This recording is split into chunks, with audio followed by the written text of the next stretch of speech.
Ah, it's so nice up here. Hi, I'm Sarah Winters, author of The Strongest Fire. I'm sorry, my hair is always a mess, but it's even more of a mess right now because I've been rolling around on the mat with my baby, so it's kind of, yeah. Um, I wanted to do a vlog on where I've been and what I've been up to and everything. Oh my gosh, it's been crazy.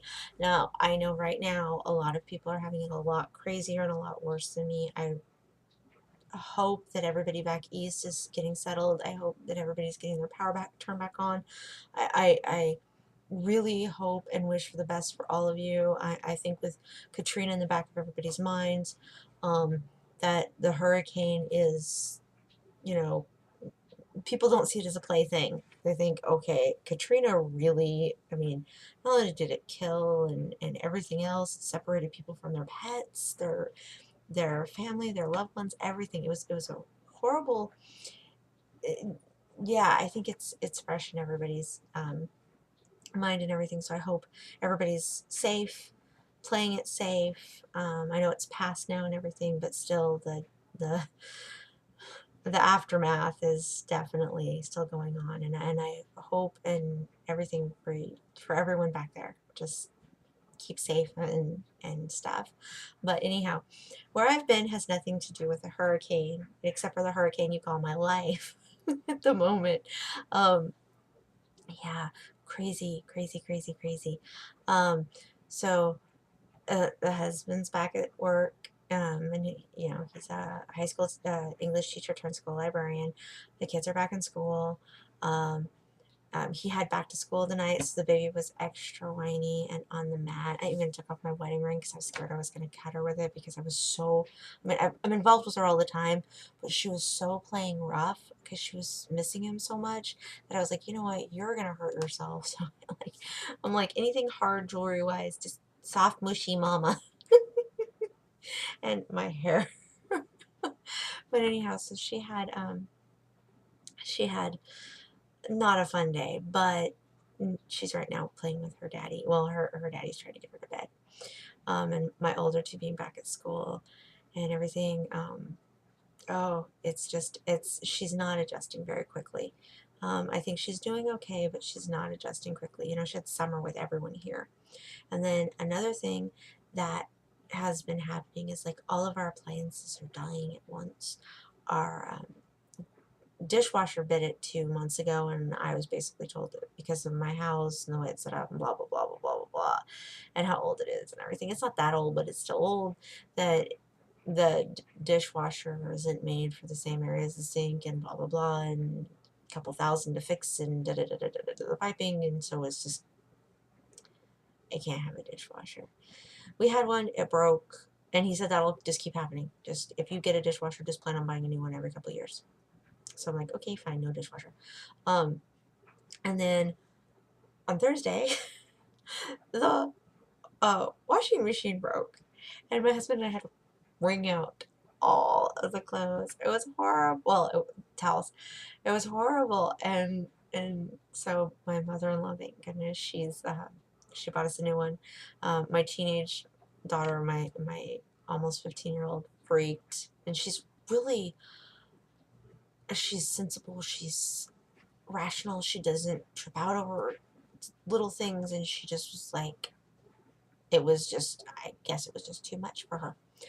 So my husband went straight to Sears, ordered it, did everything, and we got it on Sunday. But on Saturday, our microwave broke. Now, my 11-year-old, who'd been perfectly fine without having to do the extra chore of laundry, was very unhappy about her popcorn machine, the microwave, breaking. And I don't want to pull out my popcorn machine. That's that little air thing that does it by the hot air and it blows it. Now, they're supposed to go in a bowl. You know, you put it in front of it. Mine like shoots in a radius like this. It's huge. It's like it blows it all over the kitchen whenever I make it, and you can't tape a bag to it, and you can't do any of that. So, yeah, I'm not really wanting to pull that thing out. I'm kind of scared of it. But my 11-year-old was very upset that her popcorn maker is no longer working. Luckily, I don't use the microwave for much. I use it for baked potatoes. I use it for warming a pizza, occasionally if I need to melt some ice cream. And then, of course, my daughter uses it for her popcorn. So that's really about all it gets used for. So, you know, I have occasionally, once in a while, also warmed up water when my grandpa comes over for a cup of coffee. I give him instant coffee because by the time he gets here, coffee pot's already off, you know, and it's like, I'm not going to make him a big old thing of coffee just for him to have one cup. And I know I could do all that other stuff, but it's just easier to make him instant, and he doesn't mind instant, so it's okay. He also drinks it black, which I can't do. But we're like ready for everything to blow up. I'm scared to death to touch the blender because the last time we had a blender that broke, I set it on fire. I was just making milkshakes. That's all I was doing. I was just making the milkshakes and then smoking little bitty flames, and I'm freaking out. Well, I handled it okay. Unplugged it as quick as I could, which the plug was actually kind of warm too. Plugged it as quick as I could and put out the fire. Well, the fire pretty much put out itself anyway, but you know, I wasn't sitting there blowing on it or anything, but yeah. And so everybody teases me whenever I blow out any blender that, oh my gosh, you're gonna blow up the house. I didn't blow up the blender. It popped once, crackled a little, like smoke. So right now I'm starting to get a little nervous with appliances though, and I'm not going to be using the blender.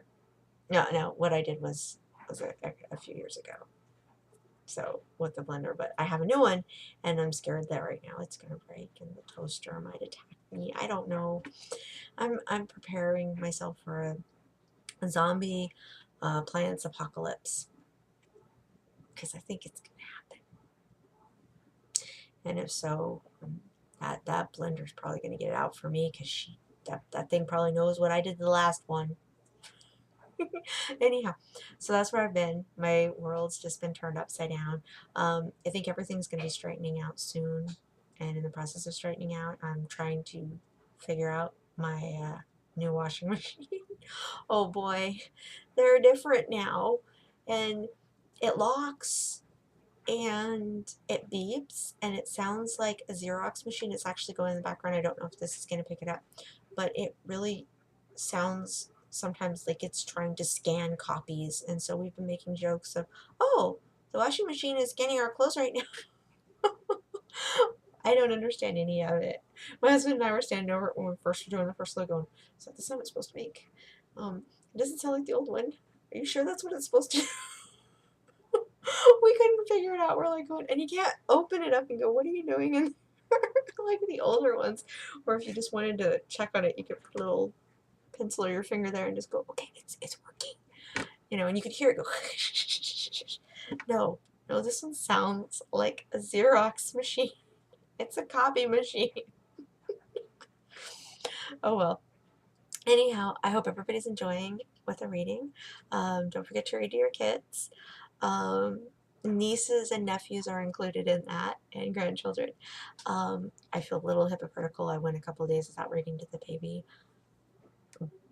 She's still under a year, though. Still under a year. But I still like to try to read to her as much as possible. Make her a little reader early on. Um, but anyhow, like I said, don't forget, read to kids. Enjoy it all. Watch out for appliances. They'll get you. Till next time. Bye.